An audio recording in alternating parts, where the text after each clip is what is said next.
बच्चू कडू यांचा कर्जमाफीवरील मुद्दा योग्य असल्याचं भरत गोगावले यांनी म्हटलंय।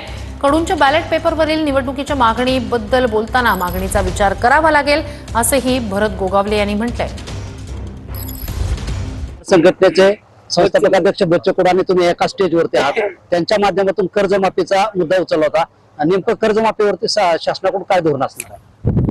कर्जमाफीचा जो मुद्दा उचलला तो त्यांचा योग्य चुकीचा काही नाही आहे आणि आमचं सरकार त्याला सकारात्मक आहे, काही काळजी कारण नाही। सध्या लाडक्या बहिणी जास्त आहेत, त्याच्यामुळे जरा आम्ही टप्प्याटप्प्याने पुढे चाललेलो आहोत। तो बच्चू कडूंकडून कर्जमाफीची नेमकी तारीख जाहीर करावी अशी मागणी होती। बच्चू कडू आमचा वेगळा माणूस आहे, ते वेगळं रसायन। आता त्याची आमची एक मीटिंग लावायची आहे। आम्हाला रायगडला त्यांनी उपोषण केलं होतं, परंतु आम्ही जाऊन ते उपोषण सोडलं होतं।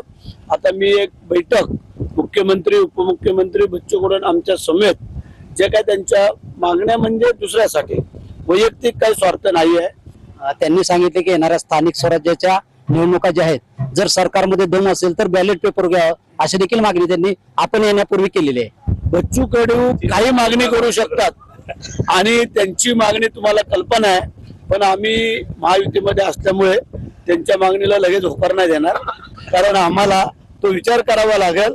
शीतल कुमार मोटे, TV9 मराठी।